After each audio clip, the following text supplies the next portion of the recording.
Welcome back, ladies and gentlemen. My name is Mr. Hydra, and this is Rust Console Edition. In this episode, it's all about Base Building 101.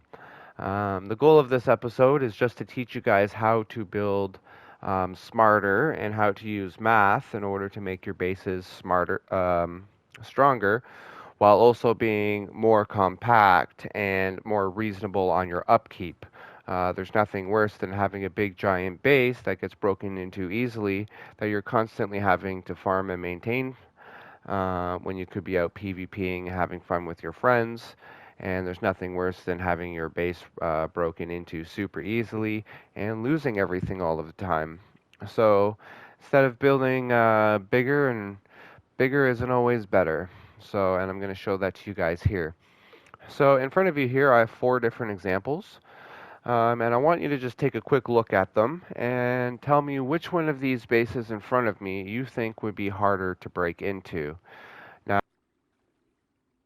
honeycomb layer on top of stone, and you should always have a layer of stone on the outside of your base, unless, of course, you're in a big group and you're rich.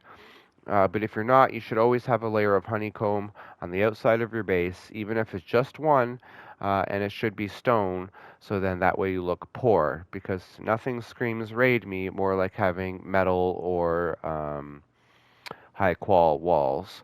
So always have your stone. So because we always have to have a layer of stone, and because our highest or strongest wall type is armored, an armored wall takes approximately 16 rockets to get into, which is the number we're going to use.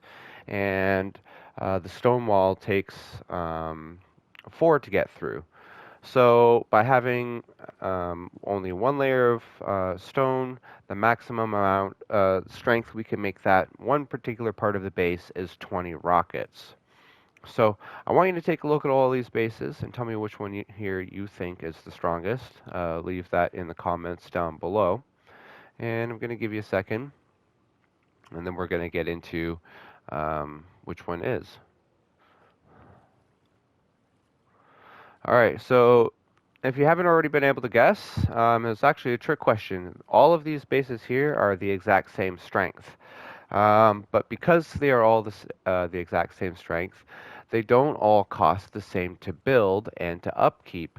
Some of them are a little bit more expensive, and some of them are a lot less expensive.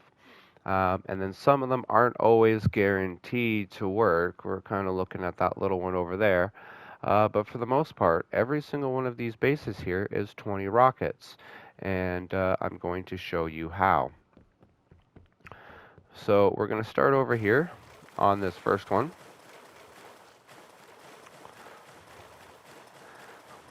And we're going to start with the long guy. So this should have one more door here. It should have your triangle airlock with your one single sheet metal door, so that way you can get into. But on the inside, this is what we're looking at.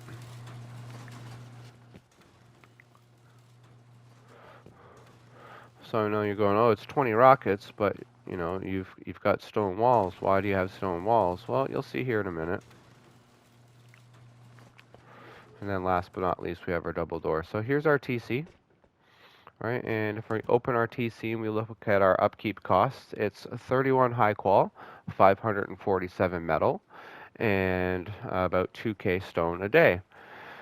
So upkeep is important for your base. As you can see, the TC here only has so many slots. So really at the end of the day, you can only hold 24,000 items unless you have high qual pieces in your base. Then you can hold 23,100 because you can get 1,000 for your metal, 1,000 for your stone, and then you can only get 100 per high qual stack. So in this base right here, 547, that's half a stack. So we can easily get, okay, so 2,000, 1, 2, 3, 4. We can probably get an entire week's worth of upkeep just sitting here in the TC.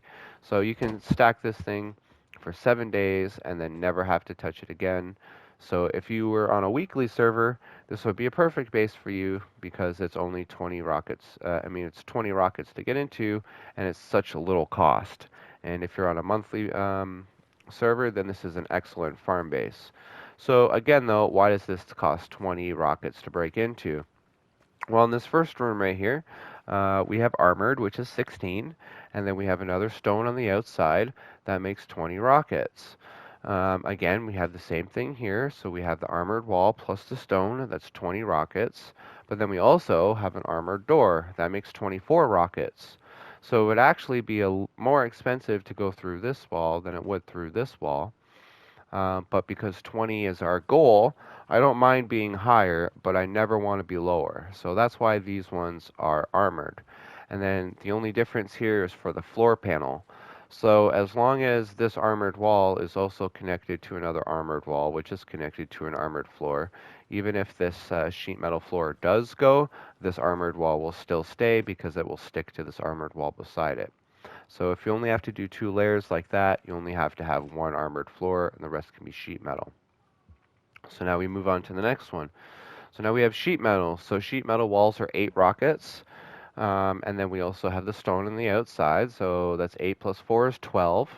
But then we also have a couple doors inside. So our sheet metal garage doors here are 3 rockets on average. You can also use Explo ammo and change that, but for this purposes, we're going to say 3, and then the armored door is 4. So we have 8, and then 4 is 12, and then we also have the garage door. That's another 3. So that makes 15, and then armored is 19. I don't want to make this high qual again, just to go up 1 rocket. So this is actually a little bit cheaper than if you were to go into here. But this is way more expensive. But again, it's 19 rockets. That's close enough. Now we go here.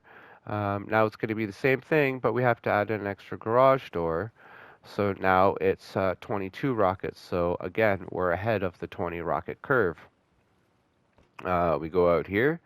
So now we have 2 layers of stone. So we have 8, and then 11, 14, 17, 21.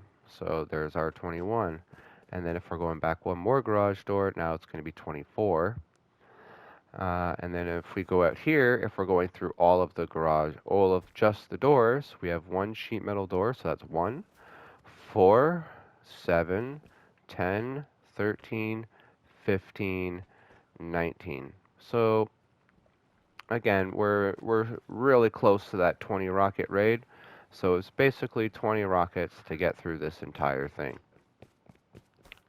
Um, but let's go look at the upkeep again. So it's 2,000 stone, 547, so 500 metal, and then 31 high qual a day to upkeep this.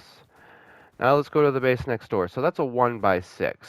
So what we can do now is we can go next door and we can make it into a 2x3, putting them together, and that's going to save us from having to honeycomb each and every block because the honeycomb is going to do that work for us on the inside. So in here we have our 1 door, then we have all of our garage doors.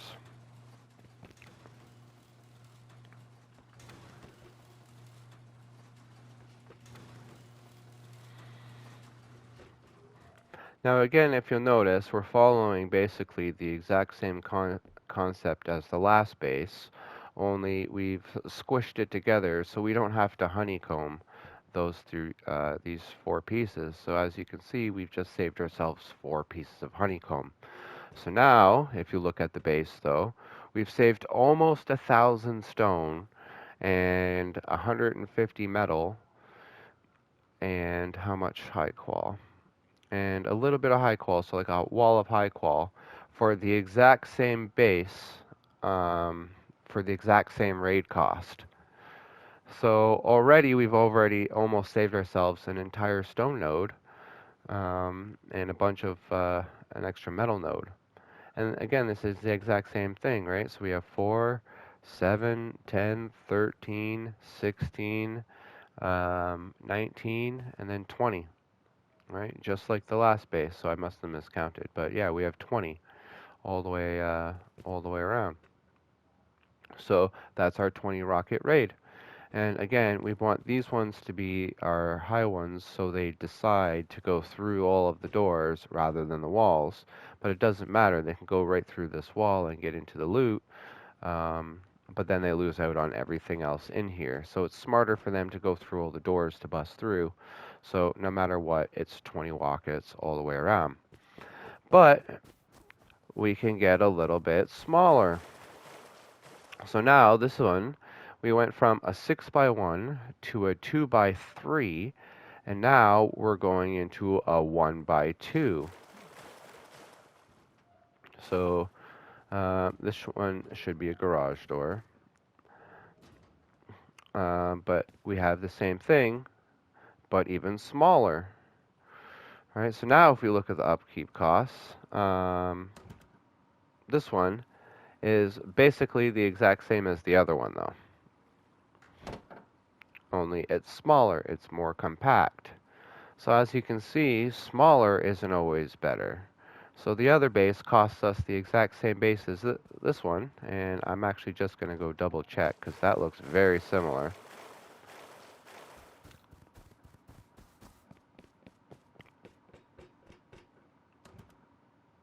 Okay, so this one is a little bit more expensive. So this one is 1400. So it's still almost it's still almost 600 stone less, and it's about the same metal cost. But then we go to the other one, which we were just in, and it's even a little bit cheaper, which it should be. I was wondering why it was a little off there, but as you can see, so this one's even cheaper. Right, so now we've saved our 1,000, we've saved 150 metal, and we've saved a bunch of high qual. Um, but the savings now matter. So when we go to honeycomb this, as we go to honeycomb this, because it's a little bit smaller, it's going to be a little bit less for our upkeep, but we're going to get less room. So if we're in a bigger group, that 2 by 3 over there might be a much better idea than the current little 2 by 1 we're living in here.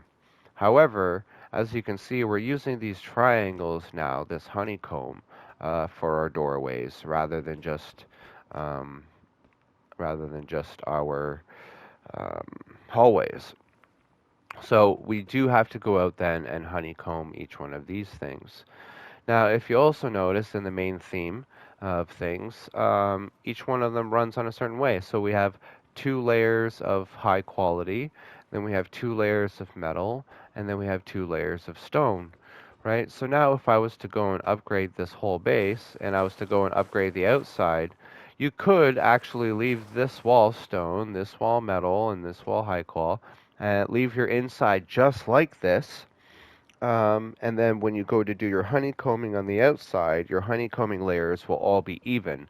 So if you put 1 layer of metal on here, you will have 1 layer of 8 rockets all the way around, plus the 20 as soon as they get inside, no matter where they get from the inside.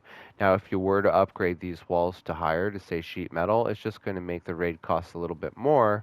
But then again, you're adding more upkeep cost onto your base for the sheet metal cost. So you have to be burning more sheet metal.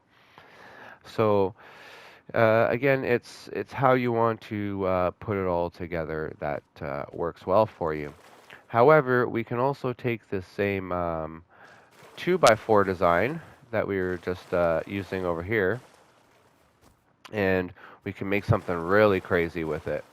But we're going to show you this first. So this right here is when you start getting more blueprints and you can start using traps. So it's just it's just one room of high qual, and then 1 layer of the stone honeycomb, and again stone up here. But when you come down here, you just make use of traps. So these traps, most of the time, will kill people before they get a chance to drop down here and shoot rockets or anything into this room. or throw grenades or stuff like that. So it just makes things much more difficult. So they have to get rid of this floor or this floor in order to do it. And then we also have more down here. So when it comes to your traps, you want to have them all on different surfaces. So I have one shotgun trap on this wall or this floor. I have one on this wall. I have one under here. So each one of these things you have to drop down in order to get at and to shoot or to blow up in order to get into that room. And that's another thing you want to focus on with all of your drop downs as well while we're here, is when you make a drop down, you want the drop down to go backwards into the room that you want to go into. So say the room was here and I was going this way through my jump up. Raiders can stand up here and just easily shoot rockets down into there, into the door in order to blow it up. But if they will have to go into here, they have to drop down here first. And with these shotgun traps here, it makes it nearly impossible for them to do it. So this has the potential to be a 20 rocket raid. This little thing here just by itself. If I back up here, which is only 600 stone and 51 metal for this whole thing in order to do. And the last tip too is when you have a garage door, they say you only need to have stone, um, but I don't use stone. For one, the stone is less than the roll-up door. Now, the main reason they say that is because when you're using rockets, it's the same amount of rockets to get rid of the frame as it is the door. But when you're using explo ammo and stuff like that, or even a pick, they can pick out your door frames. So I always use metal for my door frames. Another tip too is a base built completely out of metal and a base completely made out of stone will also the metal one will cost less even for the same base because your upkeep time is based off of how many walls you have, and the more walls you have, the higher percentage it makes you pay for that type of material. Um, but because it costs and it's based off of build cost. Now, when you go to upgrade a wall to stone, it costs 300 stone in order to upgrade that wall. So 4 walls, that's 1,200 stone, and if you percent of your base, right? So you're paying 12 stone in order to do that. But if I was to upgrade it to metal, it's 200. So that means a 4 wall base would be 800 worth of metal, and then 10% of that would be 8. So instead of 12 stone, I'm only having to pay 8 metal. But the 8 metal requires you to cook the metal, so that's where your main trade-off is. So, but again, if you want to do the whole inside of your base into metal, I would totally recommend that you can do that. But always have your outer side as stone, so you look poor, so people are less likely to want to raid you. So. These are the 4 blueprints that you can use um, if you want in your base designs, just to make things easy for you. And then in the next episode, I'm going to do a 2x4 based off of the same design here of this one right here in front of me, where you're actually using some of that honeycombing around the 2x4 in order to go through doors. And I'm going to show you an extremely hard base to break into based off of the exact same concepts as this. But that's for the next episode. This one's gone on long enough. So thanks for watching. I hope this helps you guys with your base builds. Yeah, thanks. Have a great day. Bye.